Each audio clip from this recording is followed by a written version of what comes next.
Bien, está bien hablar del nuevo paradigma, ¿no? Que avanzamos como a un cambio de era, a unos nuevos tiempos.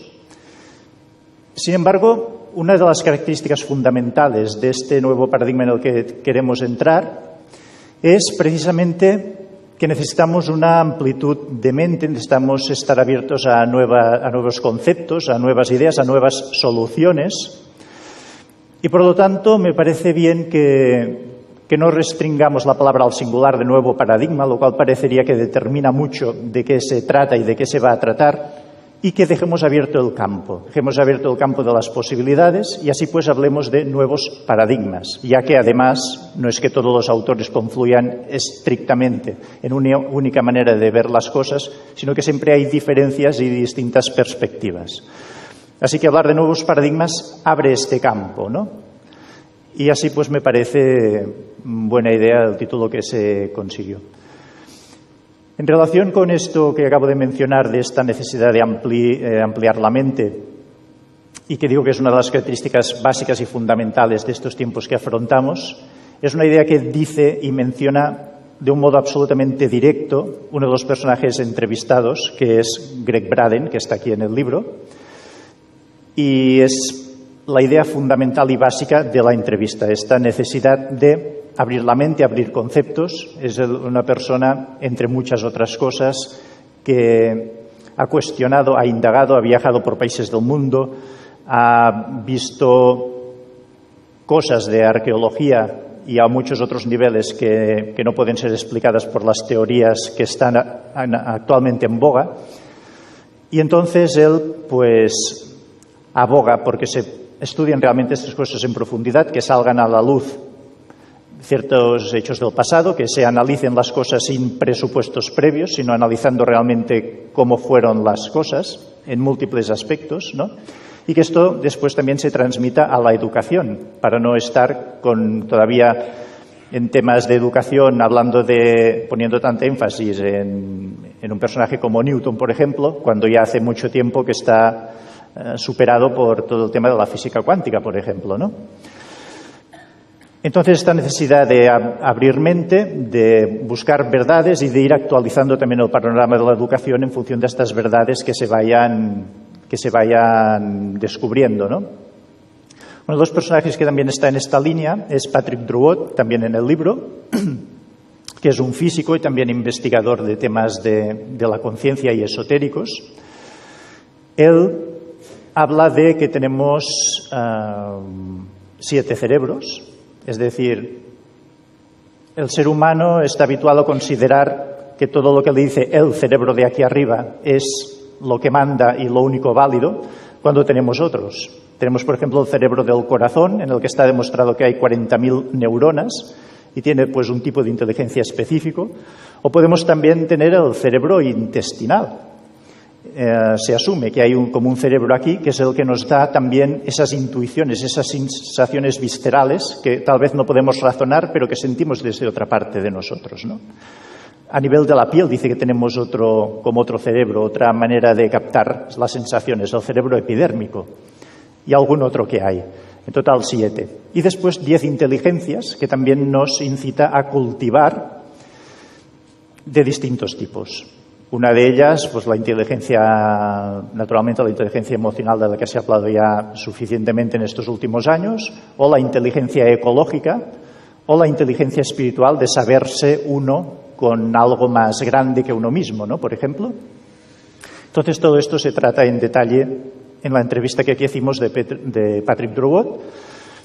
Y así pues tenemos esta característica fundamental de abrir mente. Esto va a ser muy importante en estos tiempos, como vamos a ir viendo. Paradigmas.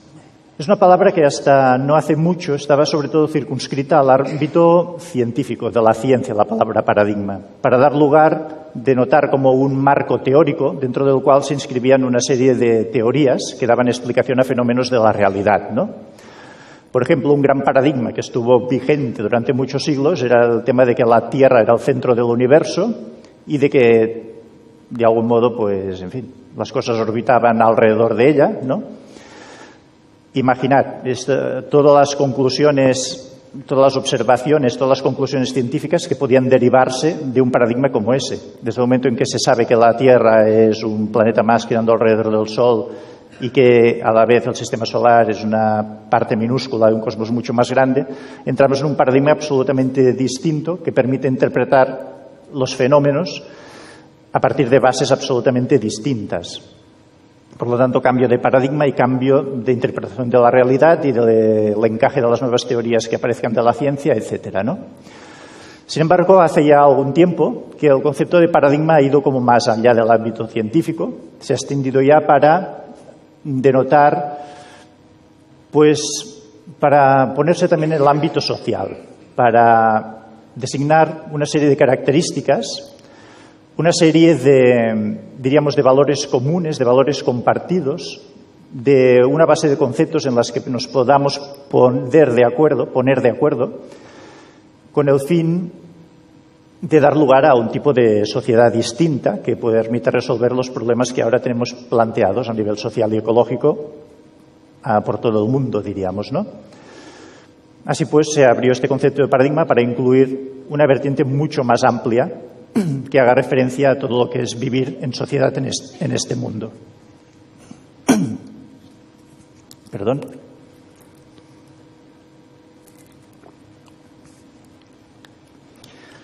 Los nuevos paradigmas vienen determinadas por dos cosas muy importantes.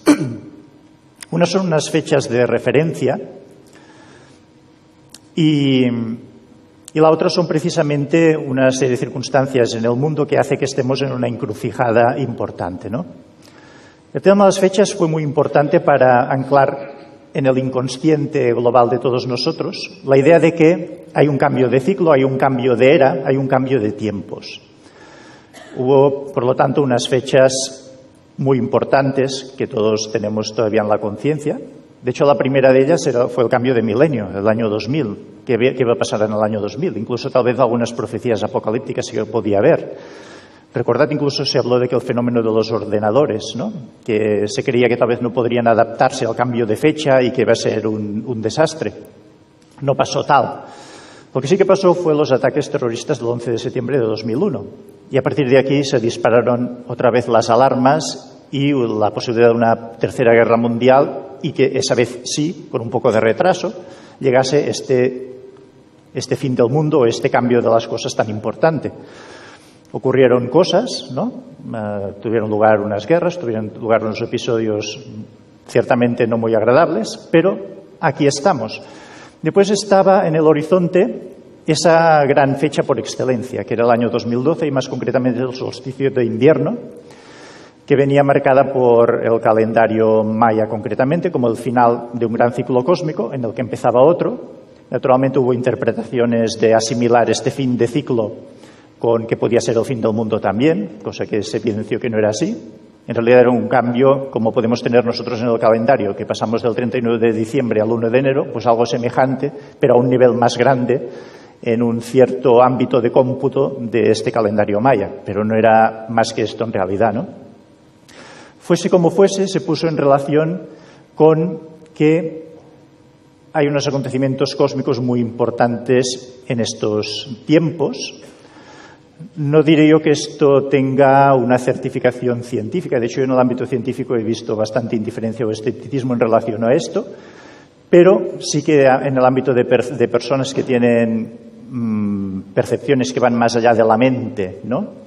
Y más allá de lo específicamente racional, pues uno tras otro han avalado la realidad de que estamos pues pasando por una zona de la galaxia muy especial en estos tiempos, coincidiendo con estas fechas, que recibiríamos una mucho mayor influencia de energía, tanto del centro de la galaxia como del universo en general. Ello a la vez repercutiría sobre nuestro Sol activándolo y a la vez el Sol activaría todos los planetas del sistema solar, incluida el planeta Tierra, con lo cual sería como un despertar de conciencia del planeta y nosotros los seres humanos en él. Diríamos que este despertar de conciencia del planeta tiene lugar queramos los seres humanos o no. Es algo cósmico, es algo planetario, es algo que va más allá de lo que nosotros hagamos o decidamos. Lo que podríamos hacer los seres humanos es ir de acuerdo con este cambio o resistirnos a él y no ir de acuerdo con él. Diríamos que todo lo que es el mundo natural, el mundo no pensante, se suma, va a la una con la Tierra con este aumento de vibración, mientras que en cambio en el caso del ser humano, por tener conciencias individuales y libre albedrío, pues le corresponde decidir si se suma al carro de esta elevación de vibración o si no lo hace, ¿no? Por eso también me gusta a mí hablar de que los nuevos paradigmas son más que algo que tiene que acontecer sí o sí, pues va a ser algo que va a acontecer si una suficiente cantidad de personas hacemos que eso tenga lugar. Es decir, no es una predeterminación cósmica al final, sino que va a depender de lo que hagamos todos nosotros, ¿no? El segundo factor que indicaba de unos factores mundiales importantes es fundamental. Es decir, si unimos el tema de unas fechas a las que se ha dotado de toda una connotación y han creado una sensación colectiva con todo lo que tenemos delante como humanidad en estos tiempos, pues nos acaba de consolidar la idea esta de cambio de era o de cambio de ciclo, ¿no?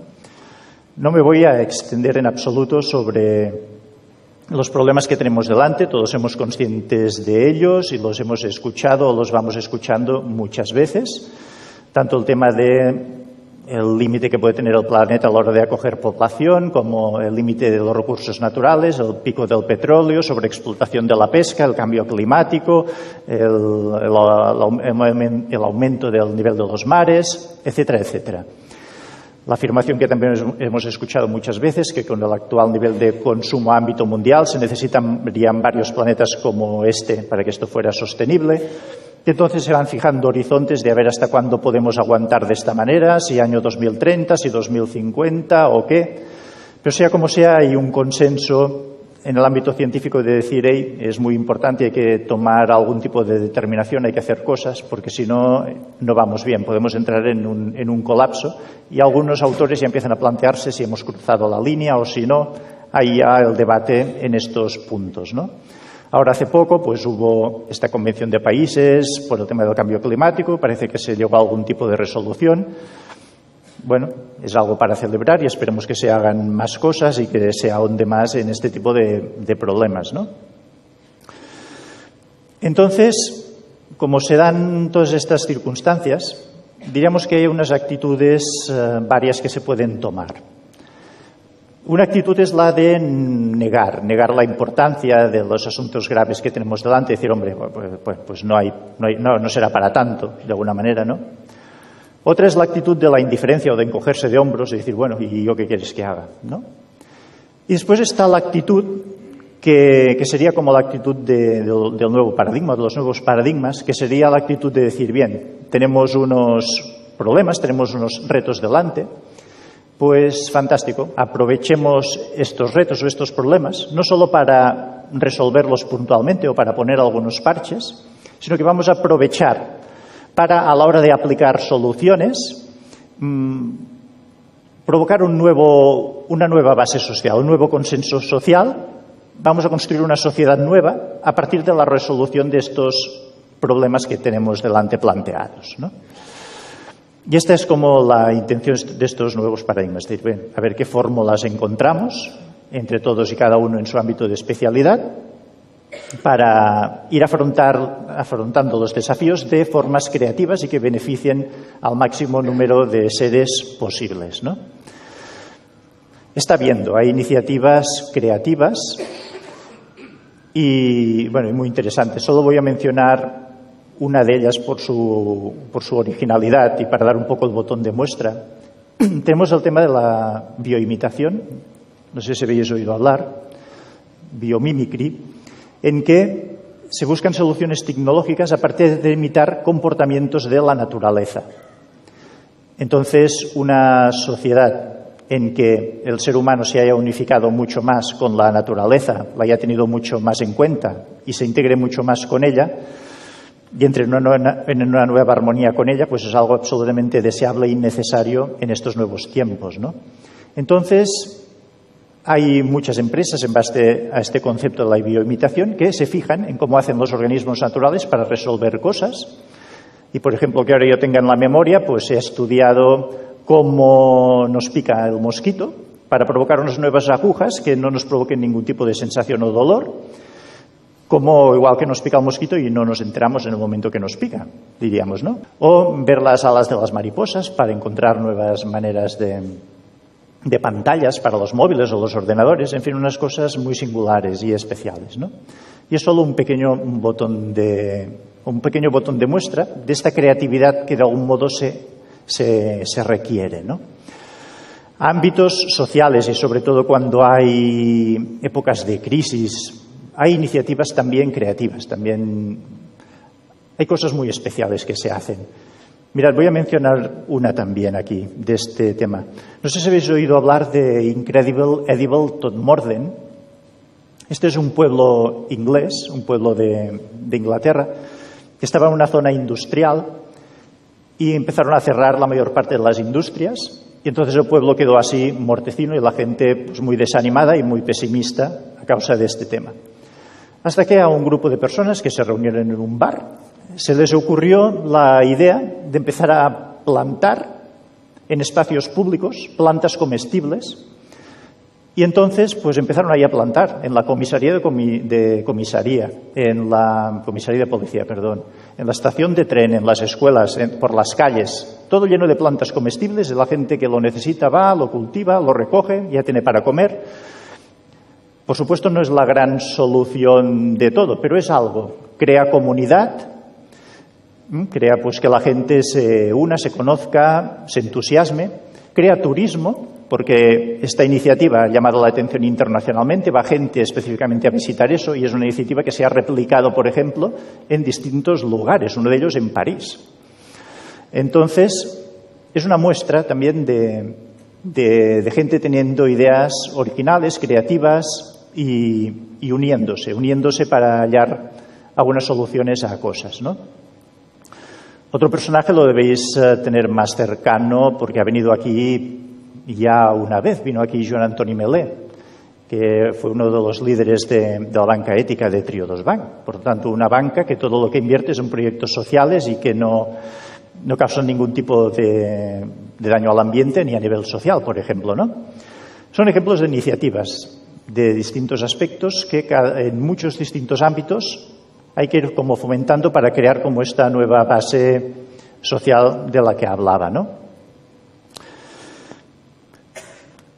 De todos modos, el objetivo de esta charla es más como de contexto, más filosófica, de la base que asienta todos estos temas. Vamos a ver.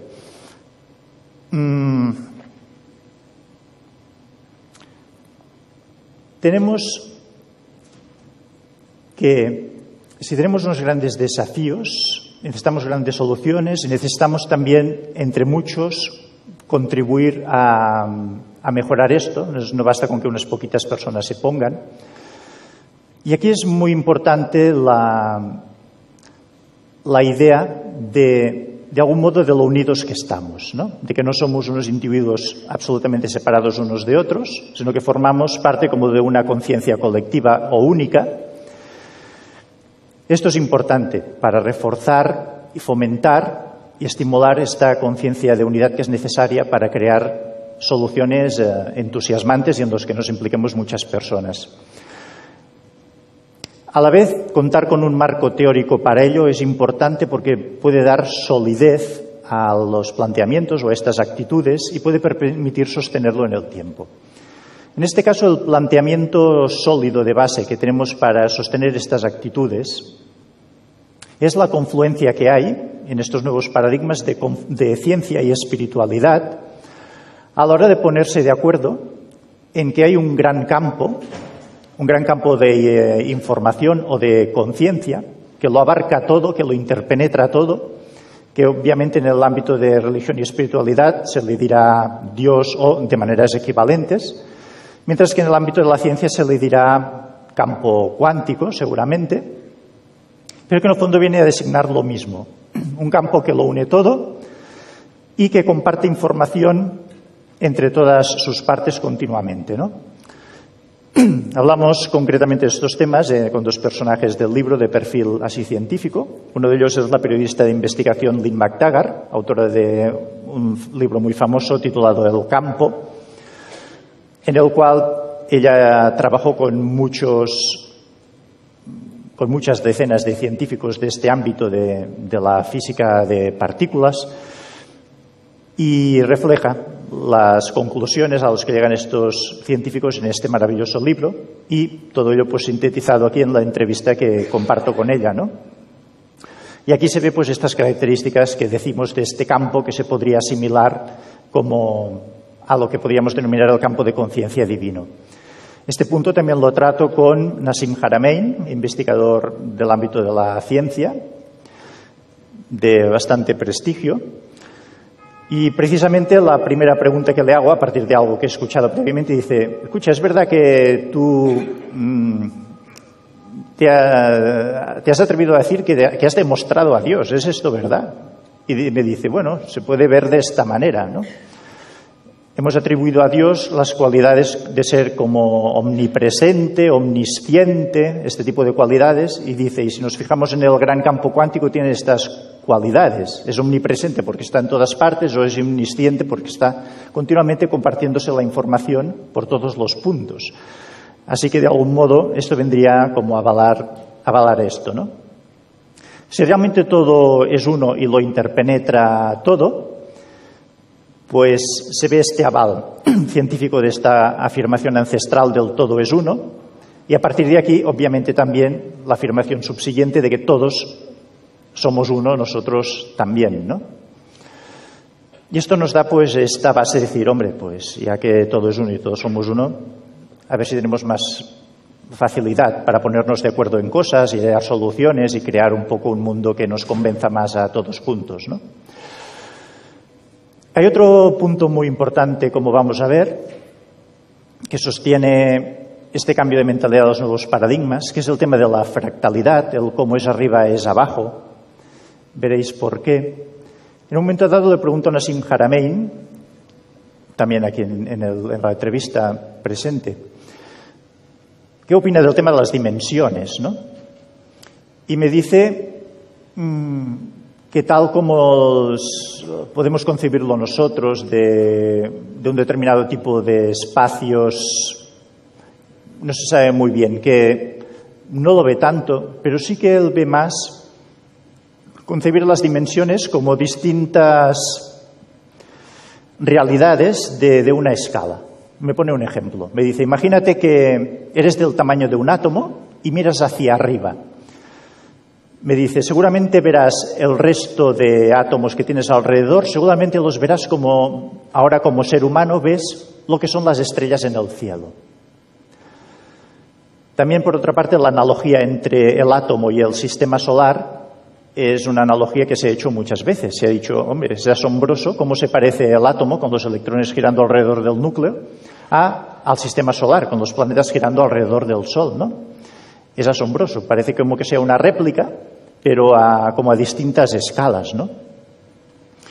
Este concepto de réplica a distintas escalas es importante por algo que está emergiendo, que es el denominado paradigma evolutivo, según el cual estaría como el cosmos o el universo evolucionando, adquiriendo conciencia como tal universo, pero como por fases o como por capas o por etapas. Me explico. Hay un personaje muy singular que entrevisto aquí en el libro, que es Howard Bloom. Él se autodefine como paleopsicólogo. Más o menos todos sabemos que es un paleontólogo, que rastrea los huesos y a partir de aquí mira a hacer, ¿no?, la historia de la vida o de la evolución. Pero claro, paleopsicólogo. Pues él pretende como rastrear los comportamientos psicológicos de la creación desde el mismo momento en que estalla el Big Bang, no os lo perdáis, y ver un poco pues cuál ha sido la evolución del cosmos a este nivel de comportamiento o de psicología. Y él afirma que el factor psicológico o motivacional fundamental del impulso hacia adelante del universo de la creación, dice él que es la socialidad, el impulso de la socialidad. Dice que desde el mismo momento en que tiene lugar el Big Bang y se quedan ahí pues toda una sopa de partículas subatómicas, dice que empiezan a unirse algunas de ellas entre sí o a repelerse en función de impulsos de socialidad, dice él, que es lo que hará que se vayan ahí uniendo entre sí, constituyéndose las unidades que son los átomos. Cuando tenemos los átomos, actuaría un siguiente como impulso de socialidad o atracción, que sería el que uniría los átomos para crear las moléculas. Y a partir de aquí, pues necesitamos que se unan muchísimas más moléculas para dar lugar a los materiales constitutivos o de estrellas o de planetas, ¿no? Bien. Cuando ya tenemos los planetas, entramos en el área de la biología. Y aquí quien explica muy bien este fenómeno es Elisabeth Sahtouris, también entrevistada en Nuevos Paradigmas. Un personaje muy interesante. Ella es bióloga y a la vez experta en economía. Y hace una síntesis y una simbiosis de la biología con la economía. Es una cosa muy interesante.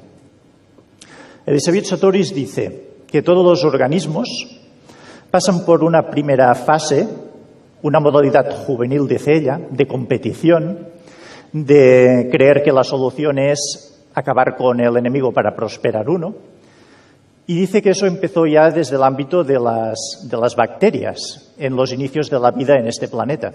Que las bacterias creían primero pues que la forma mejor de prosperar era pues acabar con las bacterias enemigas que podían competir con ellas por el alimento, por ejemplo, ¿no? Dice hasta que llega un momento en que se dan cuenta de que les sale mucho más a cuenta alimentar, ella lo expresa así, alimentar a sus enemigas que combatirlas. Entonces, a partir de aquí se crea como un cambio de mentalidad, cambian este modo juvenil competitivo por un modo cooperativo. Y ahí se unen la suficiente cantidad de bacterias para dar lugar a la célula, a los organismos unicelulares, los cuales asimismo inician pues toda esta fase competitiva juvenil, combatiendo entre sí los organismos unicelulares para prosperar, hasta que también se dan cuenta de que les va a salir mucho más a cuenta unirse entre ellos, alimentar a sus enemigos, como dice ella, que seguir combatiendo. Y es así como tenemos los organismos unicelulares empezando a unirse, dando lugar a los pluricelulares. Y aquí estamos nosotros que venimos a ser, pues, al menos esto nos gusta decir de nosotros mismos, ¿no? Que somos la expresión más evolucionada de lo que es un organismo pluricelular en este planeta. Y ¿qué os parece? Pues es posible que hayamos estado también un montón de tiempo en esta modalidad juvenil competitiva, creyendo que tenemos que prosperar a costa de los demás. No como un fenómeno moderno, sino como un fenómeno vigente desde hace ya unos cuantos miles de años. ¿Cuántos miles de años hemos estado, pues, los imperios, creyendo que para prosperar tenían que conquistar a los otros imperios y si podían conquistar el mundo, tanto mejor, ¿no? Y esto no es algo nada remoto en absoluto.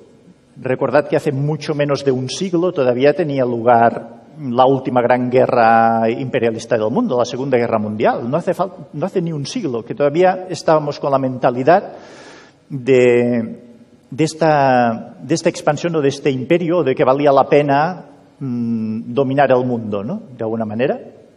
Entonces no hace mucho que hemos girado esta mentalidad, como decir, hombre, ¿no? Cejemos ya en esto de querer dominar el mundo, es mucho mejor ponerse de acuerdo. Entonces creamos las Naciones Unidas e intentamos ya, tenemos la resaca de la Guerra Fría, pero vamos ya incrustando en el inconsciente de todos nosotros un nuevo paradigma según el cual es deseable la paz y es deseable prosperar a partir de un entendimiento de los pueblos.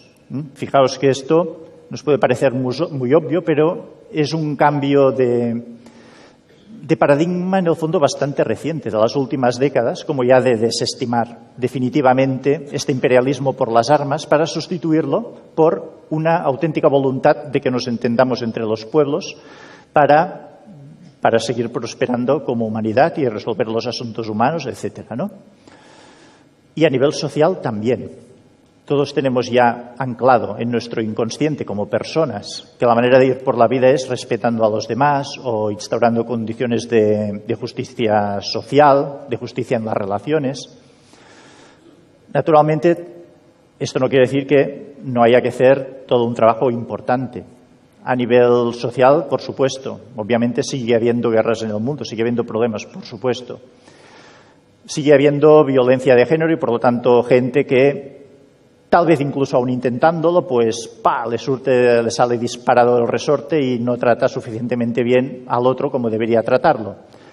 Son cosas de ser humano, son cosas de que estamos en un proceso evolutivo, pero al menos lo que sí que es muy importante es que a nivel de inconsciente colectivo todos tenemos muy claro la igualdad entre el hombre y la mujer, diríamos, ¿no? Hasta no hace tantísimo tiempo la mujer tal vez no tenía derecho a votar, por ejemplo. De estas cosas que no están tan absolutamente lejanas en el tiempo tampoco. Pero hemos cambiado, hemos interiorizado ya una nueva mentalidad. Y bien, en este sentido estamos bien encaminados porque tenemos como el norte, tenemos la brújula de hacia dónde vamos, ¿no?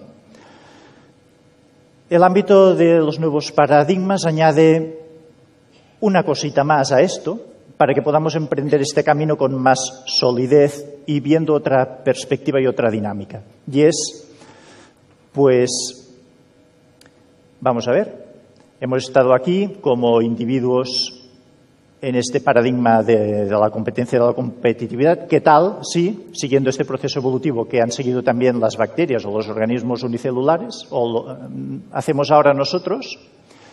Y decimos también que nos sale mucho más a cuenta unirnos entre nosotros que seguir combatiendo a los enemigos, ¿no?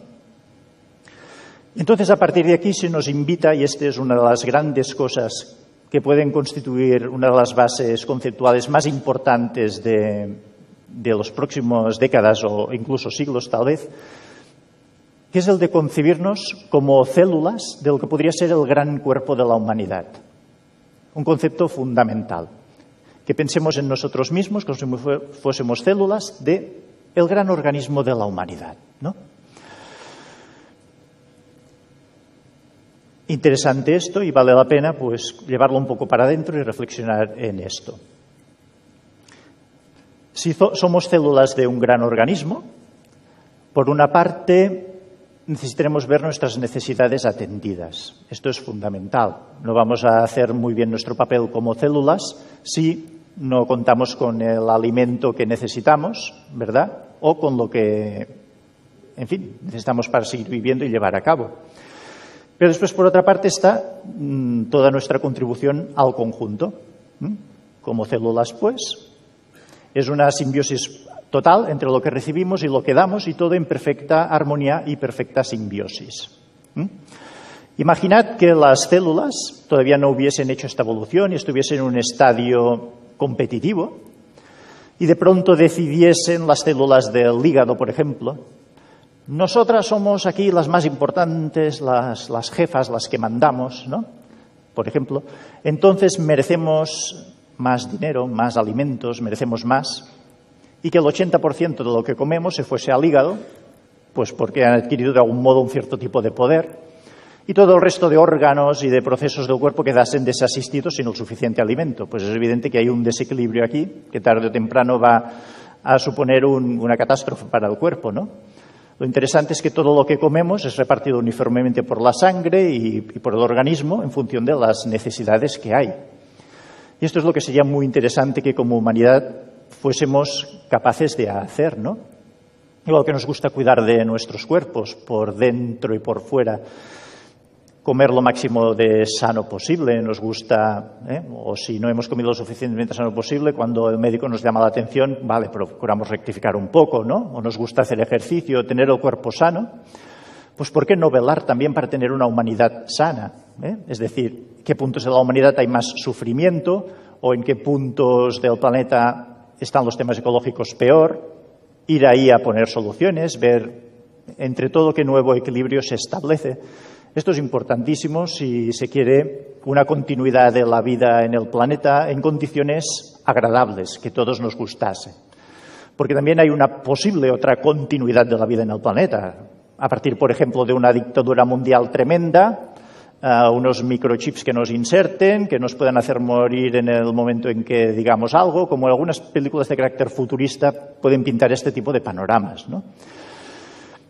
Pero la gracia de los nuevos paradigmas es, de algún modo, en la medida de lo posible y que podamos y que permita este planeta, en cierto sentido crear como una réplica del paraíso, que este planeta y las relaciones humanas que tengamos entre nosotros sean lo máximo parecido a lo que podría ser un paraíso, pero en este planeta, ¿no?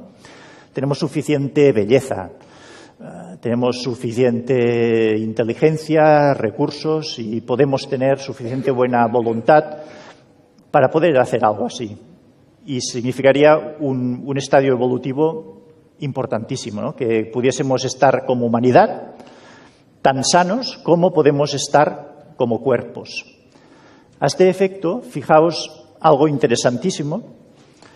¿Cuál es la gran epidemia de la humanidad en estos tiempos, ¿no?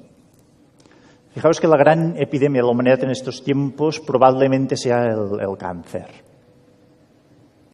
Fijaos que en el cáncer, aparte de todos los factores que hay implicados y de las múltiples causas que hay implicadas en él, pero si algo ocurre en él es que hay un grupo de células que pasan de atender al bien común, por decir de alguna manera, y quieren prosperar por su cuenta, desatendiendo las funciones que deberían realizar como células. Se dedican a multiplicarse sin atender a nada más. Esto podría ser pues, un equivalente exacto de las actitudes egoístas que podemos tener cuando nos procuramos prosperar a costa del entorno o de los demás, ¿no? Y con esto no quiero simplificar. Naturalmente, detrás del cáncer hay una casuística más compleja, pero sí que a nivel filosófico es algo que merece un poco la pena reflexionar. También se dice que tampoco es que sea exactamente como un capricho de estas células cancerígenas, cancerosas, comportarse de esta manera, sino que es que se encuentran en un ambiente demasiado ácido que las obliga a tomar dos decisiones, o morir o prosperar sea como sea, y por instinto de supervivencia pues deciden prosperar sea como sea, pero de algún modo se ven obligadas a ella por un medio ácido. También nos tiene que hacer reflexionar. Tenemos que procurar también que no sea un medio ácido el planeta Tierra en el que vivimos, ¿no? Sino un ambiente, un medio suficientemente equilibrado para que no nos veamos obligados a activar un instinto de supervivencia que nos obligue a un egoísmo excesivo, ¿no? Por lo tanto, el nivel del equilibrio, de buscar un gran equilibrio a nivel social, ecológico, pues sobre todo en estos tiempos en que ya el planeta está ya tan lleno de gente y tan desgastado de recursos, etcétera, es muy importante ir poniendo atención en estas cosas, ¿no? Por lo tanto, concebirnos como células del cuerpo de la humanidad, en esta expansión fractal esto iría más allá. Imaginad que más o menos la humanidad ya se concibe pues como este gran cuerpo, ¿no? Y como una humanidad unida. ¿Cuál puede ser el siguiente paso? Bueno, pues el siguiente paso puede ser que pasemos finalmente a ser plenamente conscientes de otras civilizaciones que pueda haber en el universo y podamos reintegrarnos con ellas. Esto, bueno, ¿qué grado de certeza o de certidumbre? Hace ya muchas décadas que se ven ovnis, pero no parece que ocurra mucha cosa más. No se sabe muy bien. Lo que sí que puedo decir, que entrevisté a Alfred Webre. Está aquí en el libro de Nuevos Paradigmas.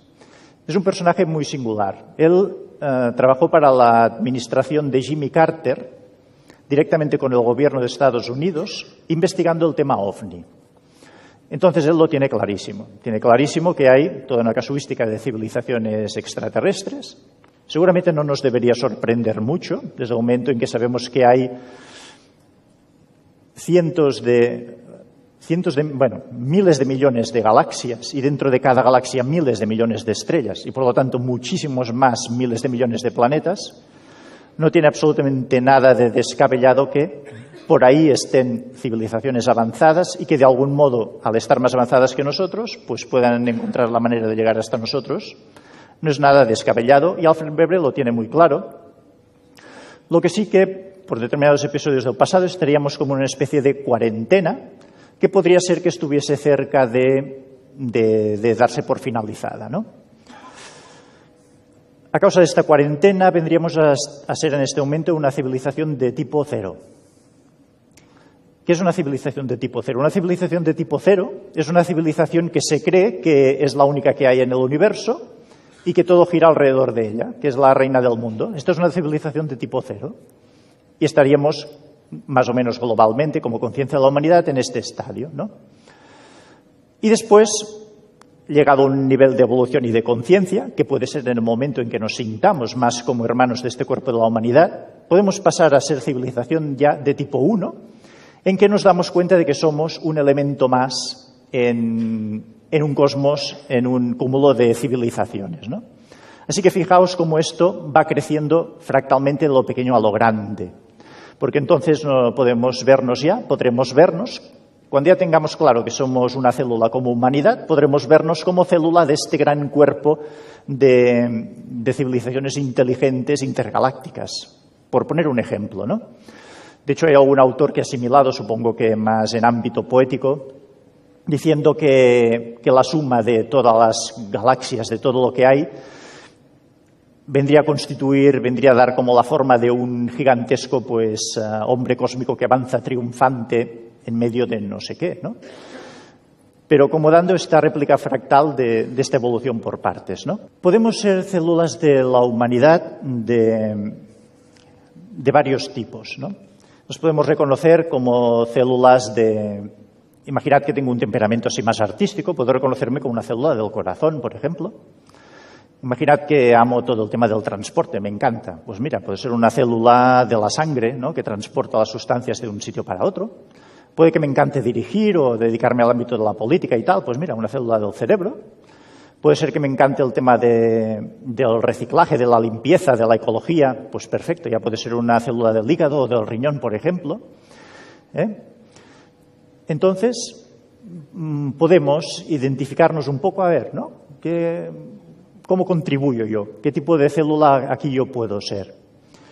Esto es muy importante también por uno de los conceptos también fundamentales de los nuevos paradigmas, del cual además también ha hablado mucho un personaje muy querido por nosotros, que es Emilio Carrillo, que ya sabéis que ha estado aquí varias veces, y que una de las cosas que ponía énfasis en alguno de estos años anteriores era en este tema de los dones y talentos de cada cual, ¿no?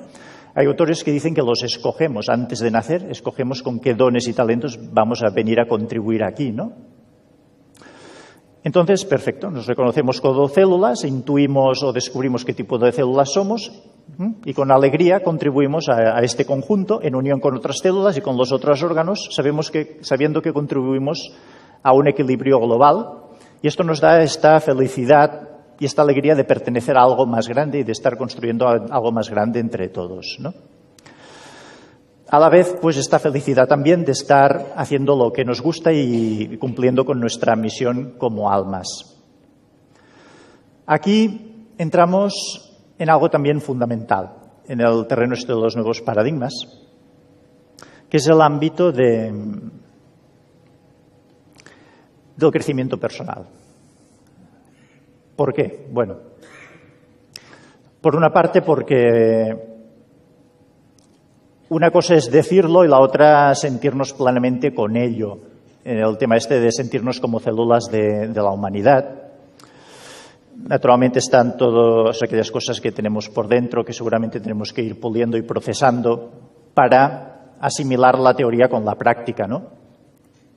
Y esto afecta también al tema de lo que hemos venido a hacer en este mundo, estos dones y talentos que se nos han dado, a la hora de ejercerlos, porque puede ser que estemos viviendo un poco lo que no nos gustaría vivir o con el trabajo que no nos gustaría tener. Puede ser que estemos un poco así como frenados, como limitados, por cuestiones de miedo, por cuestiones prácticas, ¿no? Entonces, el crecimiento personal es muy importante, sobre todo si tenemos que dar un salto en la vida, si tenemos que dejar un empleo. A veces nos lo ponen más fácil, a veces nos despiden y aquí nos lo ponen más fácil. No tenemos que crear algo nuevo a partir de la nada porque ya Igual, tal vez nosotros no nos atrevíamos por nuestros miedos, pero nos dieron la patada y ahora lo tenemos que hacer sí o sí, ¿no? Entonces, necesitamos crecimiento personal para confiar en algo que vaya más allá de nosotros mismos, que vaya a poner un poco las condiciones que nos permitan finalmente trabajar en eso que nos gusta y contribuir con los demás de la manera adecuada. Tendremos que confiar en algo que va más allá de nosotros mismos, ¿no? Como por ejemplo, no sé, como por ejemplo tuvo que hacer un servidor cuando decide cambiar de vida. Yo tuve que hacerlo 2 veces. Una de ellas cuando dejé el trabajo para ponerme a vivir en comunidad y una segunda vez cuando dejé la comunidad para reinsertarme ahí en sociedad, ¿no? Pero bueno, yo tengo bastante claro esto de que hay unas sincronías, hay unas fuerzas que te ayudan. Para mí el principio clave y fundamental es querer ser un bien para los demás, un bien para uno mismo, para los demás, contribuir con la vida, ser un factor favorable a la vida y a la evolución. Y no es necesario más, porque con esto solo ya recibes ayudas para que puedas ser esto, ¿no? Pensad que si tenemos que llegar a vernos como células de este gran cuerpo de la humanidad y es un proyecto cósmico de toma de conciencia, hay algo más que cada uno de nosotros como individuos interesado en ello. Es decir, hay una especie de inteligencia cósmica más grande que tiene interés en que cada uno de nosotros despertemos y realicemos nuestro potencial y nos da facilidades para que podamos hacerlo, porque le interesa a esa conciencia tanto o más que a nosotros como individuos. Por eso, cuando nosotros alineamos nuestro deseo de evolución con el deseo de evolución de la macroconciencia dice, ok, chócala, y nos da las facilidades. Y empiezan a aparecer las maravillosas sincronías, ¿no? Como la que se produjo cuando apareció Editorial Sirio aquí, o como la que se pudo producir cuando yo empecé a trabajar para Atanor, por ejemplo. Yo nunca busqué el trabajo de redactor de la revista. Yo había sido filólogo y me había ocupado pues, de cosas de la lengua previamente. No soy periodista y no me planteé nunca trabajar como tal. Pero, como yo estaba dispuesto a tener este servicio en la vida y tal, estamos haciendo esta revista, tú podrías tal. Bueno, me fui metiendo y acabé pues haciendo toda esta función, ¿no? Pero la vida misma me llevó, me dejé llevar, me dejé utilizar como por esta conciencia para dar lo que esta conciencia estimase más oportuno que yo pudiese dar. Entonces es una actitud que recomiendo porque es una actitud además relajada y relajante, ¿no? Que nos puede relajar, decir, mira, yo quiero ser el máximo bien para mí mismo, para los demás, para el conjunto de la vida y que sea lo mejor posible. Y sin agobios, pues se van produciendo estas circunstancias, ¿no?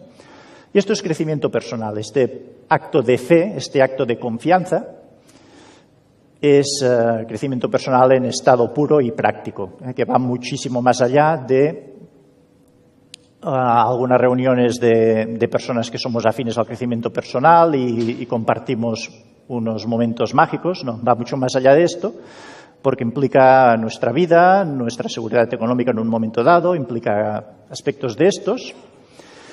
Y no estoy yo diciendo que haya que ir en plan suicida a lanzarse a lo que sea, no. Por ejemplo, todos mis pasos siempre han ido precedidos de largos periodos de ir viendo un poco a ver qué pasaba. Es decir, no es necesario ir en plan suicida de ningún modo. De hecho, si es el miedo lo que prima, pues es posible que no vayamos muy bien servidos. Sino que en esta disposición, pues vamos viendo cosas que nos ayudan a tomar esta decisión, ¿eh?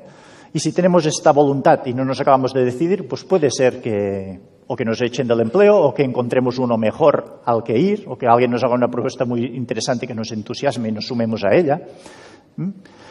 Es decir, lo primero es cultivar como este sentido y este sentimiento de querer ser útil de esta manera para que se vayan de algún modo engranando las cosas, ¿no? ¿Qué más?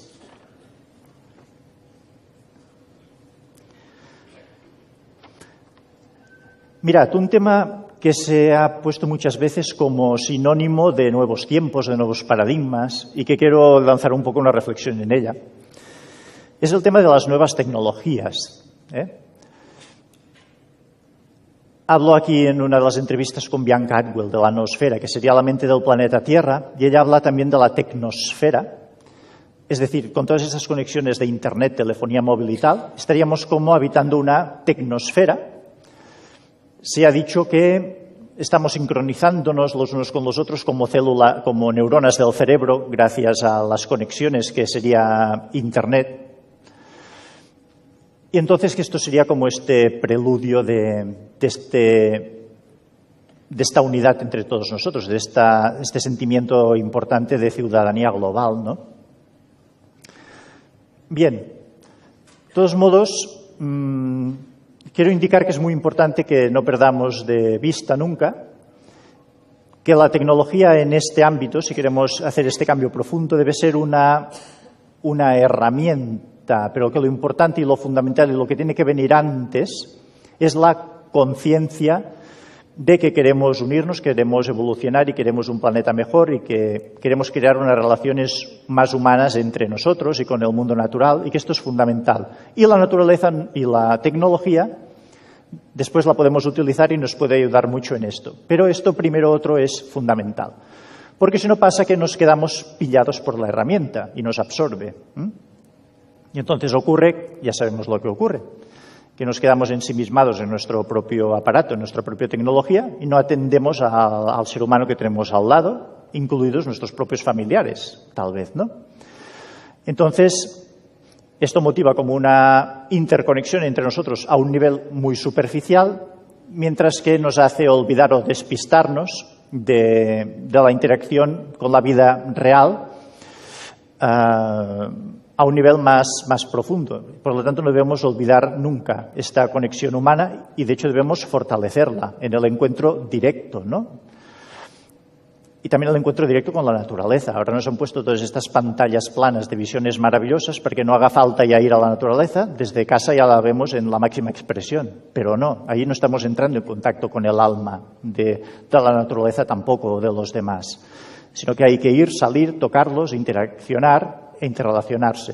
Y después, a partir de aquí, además, tenemos esta herramienta tan maravillosa que es la tecnología para facilitar las cosas. Pero solo podemos cambiar de paradigma creando esta conciencia visceral de unidad a partir de esta unión y de este contacto directo, ¿no? Porque a veces desde el ámbito tecnológico uno se jacta diciendo, mira, nuevo paradigma, todos unidos, todos unificados por factores tecnológicos. No, lo que nos debe unificar siempre es un factor de conciencia y esto es fundamental tenerlo en cuenta, ¿no? Bien, pues me he ido refiriendo, así de paso que he hablado, pues a muchos de los personajes aquí presentes en el libro. Voy a repasar alguno más que haya, porque así vamos viendo también alguna característica más de los nuevos paradigmas y de paso sabéis más un poco también de qué va este libro, el cual es una mina de información, es extraordinario, son 400 páginas. Entonces está lleno de sorpresas, ¿no? de cosas maravillosas. Uno de los personajes que hay en Nuevos Paradigmas es Jean-Pierre Garnier Mallet, un personaje que se ha ido haciendo muy famoso en los últimos años. Es un físico por su teoría del desdoblamiento de los tiempos, según lo cual vendría a ser que pasado, presente y futuro conviven a la vez y simultáneamente. En un momento en que vamos pensando y yendo por la vida, y tenemos un determinado dilema y después recibimos una respuesta, una comprensión y una intuición. Según él es que se ha abierto un espacio, se ha desarrollado toda una secuencia de hechos que han llegado a una conclusión y esto llega a nosotros en forma de intuición, por ejemplo, ¿no? Unos planteamientos bastante asombrosos. Pero algo que destacaría yo de Jean-Pierre Garnier es una conclusión básica a la que llega, ¿no? Dice que durante los últimos milenios hemos fabricado con nuestros pensamientos unos potenciales para la humanidad y que naturalmente como nuestros pensamientos seguramente son mejorables, pues podemos habernos creado un futuro tal vez no muy halagüeño. Y él nos invita pues para solucionar esto a cambiar nuestra forma de pensar Y su lema y su máxima es: piensa en hacer a los demás lo que te gustaría que ellos pensasen en hacerte a ti.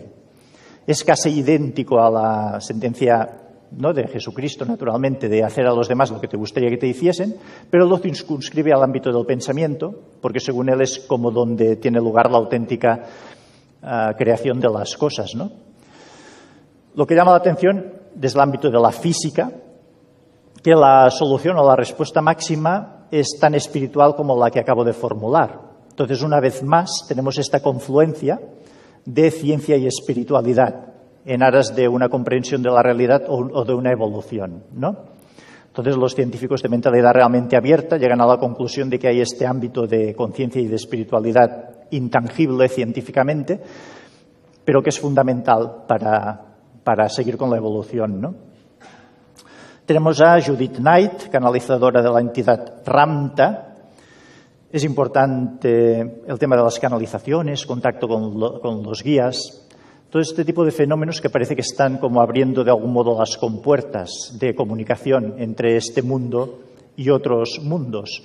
Esto se ha achacado a este aumento de vibración de conciencia del planeta Tierra como una repercusión de ello en el ser humano, como de ir siendo sensible a captar otras realidades o tener despertares súbitos o de pronto conciencia o recuerdos de otras vidas, como le ocurrió a Emilio Carrillo. De pronto despertó la conciencia de haber estado viviendo en este planeta durante 200.000 años, por ejemplo, ¿no? Dones de pronto que las personas tienen, dones de sanación, etcétera, ¿no? Aspectos interesantes que ocurren cuando la persona se afina lo suficiente en relación con este cambio también de frecuencia que está habiendo en el planeta. Y un fenómeno importante de ello es el tema de las canalizaciones, y está uno de los canales más prestigiosos como testimonio, y nos habla también de este cambio de época y etcétera. Tenemos a Dan Radin, que es un investigador, es un científico que investiga desde un punto de vista científico los fenómenos psíquicos, como la telepatía, la telequinesia, este tipo de fenómenos, pues los investiga desde el punto de vista científico y anima a otros científicos también a abrir la mente y a meterse por ahí, ¿no? Con Alberto Arribalzaga, que es un kinesiólogo español, y que, por cierto, estará en Barcelona a inicios de febrero, creo yo, dando unos talleres, unas formaciones. De vez en cuando viene por Barcelona y otras partes de España impartiendo. Es interesante. Con él tratamos en el libro, entre otras cosas, el tema de los mundos invisibles que conviven con este mundo nuestro. Es decir, no es solo este mundo físico que vemos, estaríamos como influidos muy de cerca por mundos un poco más oscuros que este nuestro y también por los de luz. Hay muchos ámbitos o disciplinas de sanación que dicen la influencia que puede tener seres que pueden haber fallecido y que tenemos cerca nuestro y que pueden estar condicionando algunos aspectos de salud mental o incluso física en nosotros. Y hay determinadas disciplinas de terapia o de sanación que tienen en cuenta esto y hacen determinados protocolos, liberan esas almas y a veces se producen remisiones espontáneas. Esto es extraordinario, ¿no? Alberto Arribalzaga es uno de los que, entre otras cosas, trabaja también con este tipo de mecanismos o atendiendo a esto. Otro personaje también muy conocido, Susan Powell, también trabaja mucho teniendo en cuenta este factor de multidimensionalidad y hay otras disciplinas terapéuticas también. Pero lo interesante es que cuando nos ponemos en manos de la luz, hacemos las invocaciones, ¿no?, y pedimos esa protección y ser liberados de esto, pues siempre la luz tiene más fuerza. Así que al final, por supuesto, vivir con miedo de ninguna de las maneras, sino como entregados a esta divinidad y a esta influencia de la luz siempre, y va a ser más fuerte, ¿no? Juan José López Martínez, otro aspecto súper importante para tener esta mirada y esta conciencia siempre amplia de la realidad. Es médico, él es un doctor que trabaja en Cartagena y es experto también en terapia regresiva. Por lo tanto, un doctor que hace terapia regresiva y también hace talleres por España. Y ha escrito un par de libros, por lo menos. Y por lo tanto hablamos con él de aspectos de las otras vidas, de lo que se puede experimentar en la otra dimensión antes de encarnar en esta, cómo ven desde la otra dimensión el tema del aborto, por ejemplo, cómo ven desde la otra dimensión el tema del suicidio. Pues hablamos de ello aquí en la entrevista con Juan José López Martínez. Naturalmente está Emilio Carrillo, con el que hablamos del cambio de era. Él dice que el paso de la Tierra a cuarta dimensión, como denomina él, dice que culminó el 10 de diciembre de 2012 y que desde entonces la humanidad nos estamos incorporando por oleadas a esta nueva vibración o frecuencia del planeta Tierra. Y dice que es una cosa que va a durar el tiempo que tenga que durar, que se va a prolongar a lo largo de muchos años y que por oleadas la humanidad se va a ir incorporando. Esto nos sirve para relativizar eso que decía la fecha del 2012, porque ahora nos hemos quedado huérfanos de fechas. Como nos hemos quedado huérfanos de fechas, queráis que no, cohesionaba un sentir el que tuviésemos esa fecha de referencia. Incluso hubo un fenómeno de ámbito mundial que se llamó Nacimiento 2012, impulsado por Barbara Max Hubbard, y hubo pues unas celebraciones coordinadas por todo el planeta en ese solsticio de invierno como para amanecer a esa nueva era, ¿no? Entonces se había creado este campo de cultivo de conciencia. Ahora, como no tenemos una fecha consensuada en el futuro, no se sabe muy bien, los esfuerzos pueden quedar un poquito dispersos y por eso es importante todas esas intenciones, ilusiones, ¿no? Convicciones que podíamos haber tenido antes de ese 2012, continuar con ellas y no necesitar ya fechas, sino que vamos haciendo nuestra maduración, vamos haciendo nuestro camino sin necesidad de fechas, teniendo en cuenta pues, que es un proceso que cada uno a su ritmo pues vamos a hacer nuestros pasos para arriba, para sentirnos mejor y para contribuir a un mundo mejor, ¿no? Drúmbalo Melquisedec, un investigador también de muy distintos aspectos del tema de la conciencia. Una de sus ideas más especiales dice que por cada especie que hay viva en el planeta Tierra hay una red de conciencia envolviendo el planeta. De modo que cada vez que se extingue una especie hay toda una red de conciencia que desaparece. Y la especie humana tiene más de una. De hecho, hay tres redes de conciencia asociadas a la especie humana. Dos de ellas es como que siempre han estado aquí, pero la más evolucionada de ellas, por distintos episodios que tuvieron lugar en civilizaciones muy antiguas, se vio destruida y, gracias a Dios, a ciertos trabajos que se han hecho, ha podido reconstituirse en los últimos años. Y dice él que desde el espacio del corazón, si vivimos sobre todo anclados en el corazón, podemos sintonizar con esta red de conciencia y bueno, y recibir pues mejores intuiciones e incluso tal vez el despertar de algunas facultades psíquicas, incluso tal vez, ¿no? El tema del corazón es muy importante en el ámbito de los nuevos paradigmas, de regirse también por este componente, unir razón y cerebro, ¿no? Hacerlos ir a una, absolutamente. Es un factor también muy importante. Angie Bodan, siguiendo con esta filosofía de emplear los conceptos de la mente, ¿no? Una exploradora de los mundos sutiles, Angie Bodan, tiene una gran facilidad para el desdoblamiento astral y nos habla pues un poco de este mundo del desdoblamiento, de los sueños lúcidos. A los otros ya me he ido refiriendo. Acaba el libro con tres médicos. Uno de ellos es Matías Rath, un personaje que se ha mostrado muy combativo con el tema de la industria farmacéutica, a la que achaca pues muchos males, ¿no? De que por querer enriquecerse pues favorece la cronicidad de las enfermedades, etcétera. Pero el motivo fundamental por el que está aquí es la propuesta que encabeza del llamado Movimiento por la Vida, que aterrizó en España en el año 2012. No sé yo si sigue vigente el movimiento este, la verdad es que tampoco he investigado el tema, no sé cómo acabó o si sigue progresando, pero lo vino a presentar como un movimiento en que desde distintos ámbitos nos invitaba a cada uno de nosotros pues, a hacer cosas por este mundo mejor del que hablábamos, ¿no? Esto se puede hacer en el ámbito de la actuación profesional de cada uno de nosotros, en el ámbito de actuaciones amateur de cada uno de nosotros o en el ámbito de clientes de cada uno de nosotros. Siempre que optamos por productos ecológicos en lugar de transgénicos o por productos más eficientes con el medio o por distintos tipos de ética, ¿no?, o de aspectos favorecedores a la sostenibilidad, pues estaríamos alimentando de algún modo este movimiento por la vida, ¿no? Ghislaine Lactot, también una persona muy crítica con las farmacéuticas, hasta el punto que escribió el libro La mafia médica por ello, y que aquí en este libro habla de la transmutación, de la posible transmutación que a raíz de este cambio de conciencia pueden llegar a experimentar los cuerpos humanos, ¿no?